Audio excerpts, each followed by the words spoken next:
Le dossier a commencé à Bakam. Il a cheminé, il est passé par Fungurum. Et de Fungurum, on a cheminé le dossier.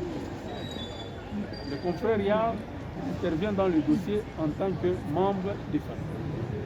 Mais il était assisté par le confrère Gauthier, Kaboulomon-Nakam. Ils sont arrivés pour voir le magistrat. Ils sont entrés dans le cabinet du magistrat. À la suite d'une incompréhension, s'en est suivi des coups. Et dans la foulée, on a ramassé tout le monde, y compris le confrère Gauthier Kaboulomon-Nakaboulo, qui était en tôle. On va l'arrêter et sous ordre d'un magistrat, il sera menotté et jeté à l'amigo comme un vulgaire criminel. Nous avons été saisis.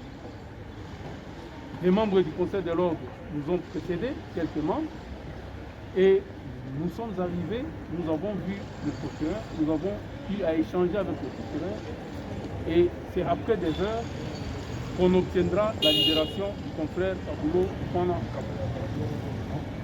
Et l'autre confrère, Aléa, est resté gardé à l'amigo sous prétexte de la continuité de l'instruction.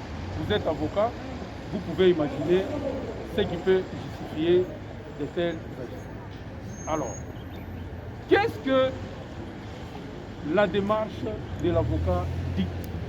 La démarche de l'avocat dicte d'abord la dénonciation de l'acte humiliant, quelles que soient les conditions qui peuvent être avancées lors de l'incident, mais prima facie, quand on arrive quelque part où il y a des civils et une personne habillée en toge, on sait distinguer que c'est un avocat.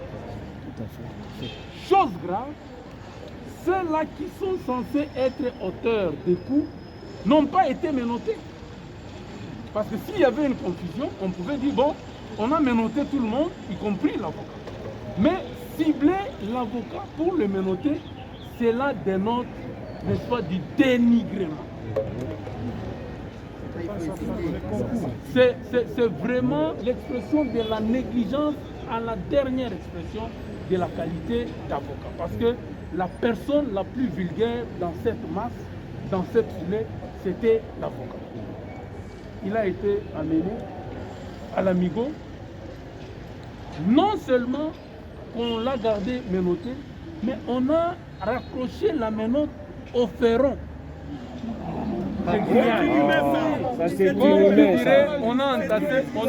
On a ligoté une chair. Ce magistrat doit partir. Vous comprenez? Et ça, ce sont des faits pour lesquels le Conseil de l'ordre est en train de se battre. Nous sommes des avocats, nous sommes des justiciers, nous sommes des partenaires de la justice et certains disent que nous sommes des auxiliaires de la justice parce que nous devons contribuer à la bonne marche de la justice. Le confrère Alain Yard, il est membre des familles de la victime que nous implorons. Le propos du barreau n'est pas de s'immiscer dans l'instruction du dossier qui le concerne. Autrement, notre démarche sera dénudée de tout fondement et sera interprétée par les mauvaises langues comme qui dirait nous faisons du chantage pour qu'on obtienne la libération de quelqu'un qui a enfreint la loi parce qu'il est revêtu de la qualité d'avocat. J'espère que je me fais comprendre. Alors, la démarche que nous sommes en train de mener, c'est de restaurer la dignité de l'avocat. D'aucuns ignorent que depuis un certain temps, la justice telle qu'elle est administrée au niveau du parquet général, et au niveau du parquet de grande instance de Colombie, c'est une affaire privée. L'avocat, c'est la quantité Pour ce faire, le Conseil de l'ordre s'est réuni. J'espère que vous avez constaté notre absence depuis le matin. Et nous avons été alertés de votre présence et réaction par le coup de fil du procureur général ad interim qui nous a fait savoir qu'il y avait des attroupements et des sifflets qui retentissaient ça et là. La démarche doit être encadrée. Le devoir de l'avocat, c'est de défendre la veuve et l'orphelin. Mais si c'est lui qui est censé défendre la veuve et l'orphelin devient vulnérable, qu'est-ce qui lui reste de sa profession?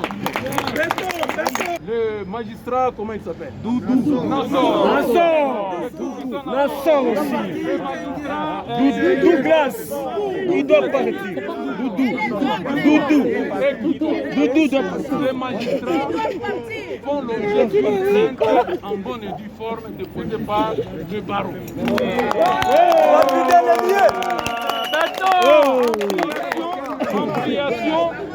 Ampliation a été faite au président de la République, au ministre de la Justice et toutes les autorités que vous pouvez imaginer intervenant dans les circuits judiciaires. L'honneur, le prestige, la fierté de l'avocat doit désormais régner ici. Respect doit se comporter en toute dignité. Cela ne veut pas dire que l'avocat doit déraper en manquant le respect aux autorités judiciaires. Celui-là, nous allons le récupérer et il subira le sort que la loi ou le règlement régissant la profession d'avocat lui réserve. Alors, qu'est-ce que nous devons faire pour l'instant? Du moment où la plainte a été déposée, le message de l'avocat a été entendu, ce qui reste à faire, c'est de demander aux uns et aux autres de retourner à vaquer à leurs occupations. Le barreau se charge de mener ce combat depuis Kinshasa pour qu'au final, il obtienne une bonne administration de la justice et une autre manière de gérer l'avocat. L'avocat exerce son ministère sous la protection de la loi et sous la protection du Conseil national de l'ordre. Ce qui est en train de se produire ici et maintenant, c'est connu de l'autorité ordinale au plus haut niveau. Le bâtonnier national est informé de cet incident et nous gérons en toute responsabilité. Je tiens une fois de plus à remercier les uns et les autres pour cette marque de solidarité. S'agissant du confrère qui est gardé encore ici, des assurances ont été données, il sera libéré.